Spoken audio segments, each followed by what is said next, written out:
সাহাবীরে বাড়িতে যে আমার কদমে চুম্বন করবা।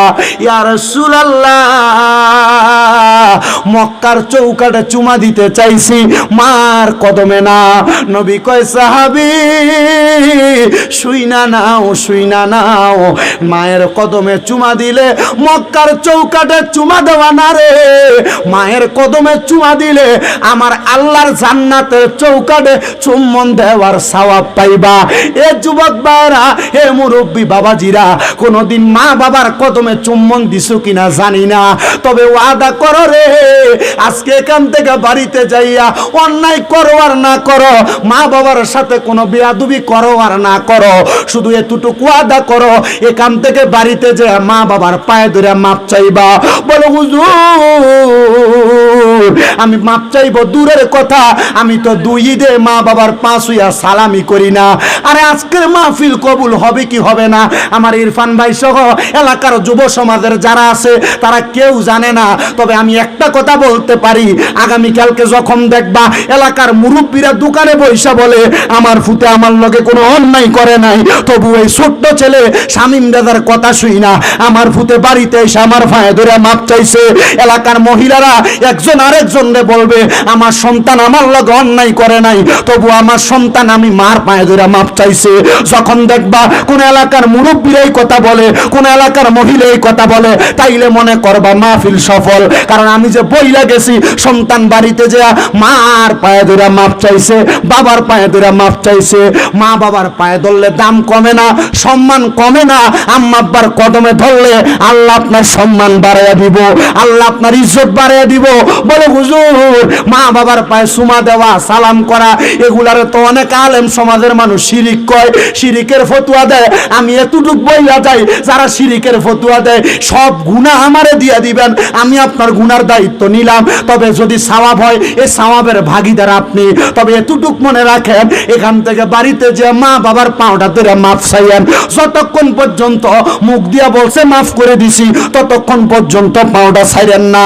কারণ মা বাপ যদি আপনারে মাফ করে দেয়, এই মাফটার কারণে আল্লাহ তাআলা আপনাকে মাফ করে দিবে। নবীর হাদিস, নবী কয় রেদার রব্বি ফি রিদাল ওয়ালিদাইন, মা বাবার সন্তুষ্টিতে আমি আল্লাহ সন্তুষ্টি, সাখাতুর রব্বি ওয়া সাখাতুল ওয়ালিদাইন, আম্মা আব্বার অসন্তুষ্টিতে আমি আল্লাহ অসন্তুষ্ট। এবার তুমি মা বাপরে কষ্ট দিলে কষ্ট পায় আল্লাহ, মা বাপরে খুশি করলে খুশি হয় আল্লাহ। বউয়ের কাপড় কিনা দাও 2000 দিয়া, মারে কাপড় কিনা দাও 600 দিয়া, আল্লাহর রাস্তে মাপ চাই।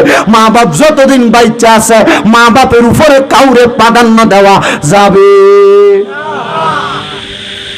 মাপ সাউন্ড যাইব রি, মাপ সাউন্ড যাইব। আগামীকালকে যখন দেখবেন বন করা বাজারে, বন করা দোকানে বৈশা কোনো মুরব্বী কইছে হ্যাঁ আমার ফুতে আমার ফায়ে ধরে মাপ চাইছে, কেউ মা বাবার ফায়ে ধরলে কি সম্মান কমবো, ইজ্জত কমে দেবো? মাপ চাইতে পারতেন না? মা বাবা আছে তো, থাকলে যে মা বাবার ফায়ে ধরবেন, আরে মিয়া ফাললে দৈনিক একবার মাপ চাইবেন, তাহলে মা বাপ মনে করবে হ্যাঁ আমার ফুত এখনো আমার আন্ডার থেকে এখনো সরছে না, আম্মা আব্বার কদমে ধরার দরকার আছে কি নাই? আল্লাহ তাআলা আমাদেরকে সে তৌফিক দান করুক। বলে হুজুর কেন? কারণ আম্মা আব্বার এই সম্মান, এই তাজিম করার কারণে আল্লাহ তাআলা আপনার এই দুনিয়া এবং আখেরাত সব জায়গায় আপনার সম্মান, ইজ্জত, আদলকে বাড়াইয়া দিবে। আল্লাহ তাআলা আমাদের এই সম্মানকে বাড়াইয়া দেন। জোরে পড়েন আল্লাহুম্মা আমিন। আপনারা কেমনে জানি আসতে কোন আমিন, একটু জোরে কোন আমিন। আল্লাহ তাআলার কাছে এতটুক ফরিয়াদ জানাই, আজকের মাহফিলের যিনি সম্মানিত প্রধান মেহমান, খুশবাস কাদিরিয়া গাউসিয়া দরবার শরীফের পীর সাহেব শামসুল আরিফিন খুশবাসী হুজুর, উনি আসেন, উনি আপনাদেরকে নিয়ে দোয়া করবেন। আল্লাহ তাআলা ওনাদের নেক দোয়া, নেক নজর আমাদেরকে দান করুন। জোরে পড়েন আমিন। আমার ইরফান ভাই যদি শোনে হুজুরকে নিয়ে আসেন, কারণ বৃষ্টি যেহেতু হয়েছে মানুষের মোটামুটি আনতেছে, ঠিক আছে, মোটামুটি বৃষ্টি যেহেতু হয়েছে সবার একটু শরীরে একটু ঠান্ডা হয়েছে, একটু ঘুম ঘুম ভাব আছে, যতটুকু হয়েছে ওয়াজ অতটুকুর উপরে আমল হইব না ইনশাল্লাহ। কি আমল হইব? আমার ওয়াজের কি কি শিখছেন আমার ওয়াজ থেকে এতটুকু আজকে শোনেন। যদি কালকে কেউ কয় যে কি ওয়াজ করছে, কতক্ষণ চিল্লা চলে গেছে, উত্তর দিবেন যে শামীম রাজার ওয়াজ থেকে এগুলা শিখছি। 1 নাম্বার সালাম দেওয়ার হাদিস শিখিয়ে দিছি, শিখেছি কিনা? তাহলে সালাম দেওয়ার হাদিস বলে হুজুর এটা আমরা জানি ওই, তবে আমি আমার বয়ানের যেটা দায়িত্ব আমি এটা বলে গেছি, কারণ বর্তমান সমাজে অহংকারী বেশি, একজন আরেকজন সালাম দিতে চায় না, মুখ একটা এমনি করে রাস্তা দিয়ে মাথা নিচা করে একটা দেখা আছে না। সালাম দেওয়ার ফজিলতের বয়ান করে দিয়ে গেছি। সালাম বেশি বেশি দিবেন, আপনার শত্রুরও দেখলে সালাম দিবেন, সালাম দিলে শত্রুতা কইমা যায়, মুহাব্বত বাড়ে, যেরকম সুবহানাল্লাহ। সালাম বেশি বেশি করে দিবেন। তো আরেকটা কথা, যে জায়গায় ওই সালামের শত্রুতার যে বিষয়টা, এটা মনে হয় আরেকটা কথা স্মরণ করে দেয়। সালাম দিবেন কেন? আমার এই গত পরশু দিন আমি সাত্তার খান কমপ্লেক্স কুমিল্লাতে, আমি এটার সামনে দাঁড়ানো, আমার এক ভাই আছে ইসাক ভাই, ফল বেশি বিক্রি করে সাত্তার খানের সামনে, আর একটা ছেলে আছে হোসেন, সে মাস্ক বিক্রি করে। তো তারা দুইজনের সাথে আমি দাঁড়ায় কথা বলতেছি, মোটরসাইকেল দিয়ে দুইটা যাইতেছে, বুঝছেন তো কোন লাইনের, মানে মনে করেন আকিদার ভিন্নতার কারণে আমি আহলে সুন্নাত ওয়াল জামাতের আকিদা, অন্য আকিদার দুইজন মোটরসাইকেলে যাইতেছে, ডাইরেক্ট আমার দিকে তাকে ওই দেখ বন্ড দেখে বন্ড করে জোরে চিল্লানি মারছে আমারে। আমার লগে যে দুই ভাই শেখ ভাই হোসেন ভাই, হোসেন আমার কইতেছে ভাই আপনারও কইতেছে আপনি বুঝছেন, আপনি যে কিছু কর না। আমি কই শোনো, আমার একটা স্বভাব হইলো কেউ যদি আমার বাজে কয় আর খারাপ কয়, আমি তার একটা সালাম দিই। কি দেই? কথা কন না, কি দেই? সালাম দেই। আমার এক ওস্তাদ আমার শিখিয়ে দিছে, যদি কেউ তোমার দুশ্মন হয় তার সাথে দুশ্মনীতে যাইও না, যদি সম্ভব হয় সামনে ফাইলে খাওয়াইয়া দিবা, আল্লাহ তাআলা যা দিছে তা থেকে খাওয়াইয়া দিবা, আর যদি এটার থেকে বেশি কিছু সম্ভব হয় কোলাকুলি করবা, একটু বেশি করে খাওয়াইবা। আমি হুজুর কারণ কি? যদিও তোমার লোকে দুশ্মনী করে, তোমার সুন্দর আচরণের কারণে পরের বার সে দুশ্মনী করতে 10 বার চিন্তা করবো। এটা করবেন তো ইনশাল্লাহ? কেউ যদি আপনাকে দুশ্মন মনেও করে, তাকে আপনি দুশ্মন মনে করবেন না, বন্ধু মনে করবেন। আল্লাহ তাআলা আমাদেরকে এটা মনে করে চলার তৌফিক দান করুক। তাহলে 1 নাম্বার শিখলাম কি? সালাম। 2 নাম্বার, অহংকার করা যাবে, ভুলে গেছেন? অহংকারের কথা বলছি না? অহংকার কার চাদর? আল্লাহর কুদরতের চাদর বলছিলাম, এ অহংকার করা যাবে না। 3 নাম্বার, জিকিরের ফজিলতের বয়ান আর দুরূদ শরীফের ফজিলতের বয়ান। কয়টা হয়েছে? 3টা। 4 নাম্বার, নবীর আহলে বায়াতের মুহাব্বতের ওয়াজ করছি কিনা? 4 নাম্বার, মা বাবার সম্মান, মা বাবার তাজিমের বয়ান। এই 5টা বিষয় যতটুক বলছি আমার ক্ষুদ্র জ্ঞানে, আমি তো মূর্খ মানুষ, আমার এই ক্ষুদ্র জ্ঞানে যতটুক বলছি এতটুকুর উপর যদি আমল করে, আপনারা কোনটা একটা মানুষ পরিবর্তন হওয়া সম্ভব কিনা? সম্ভব না?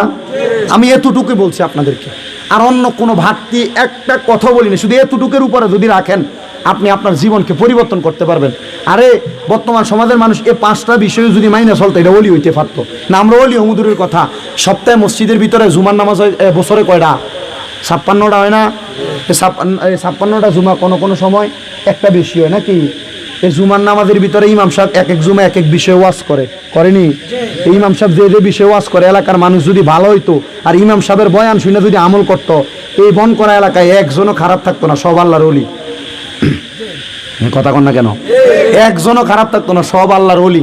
তো এখনকার যে ওয়াজ, এই ওয়াজে মানুষ হেদায়েত হয় না।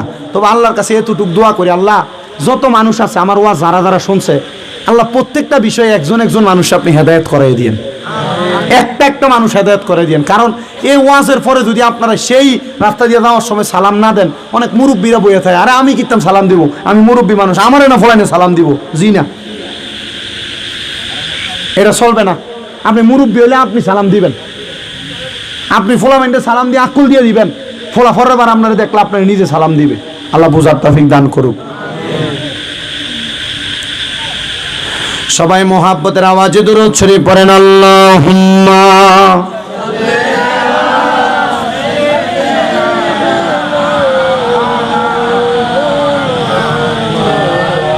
ওয়া আলা আলি মাওলানা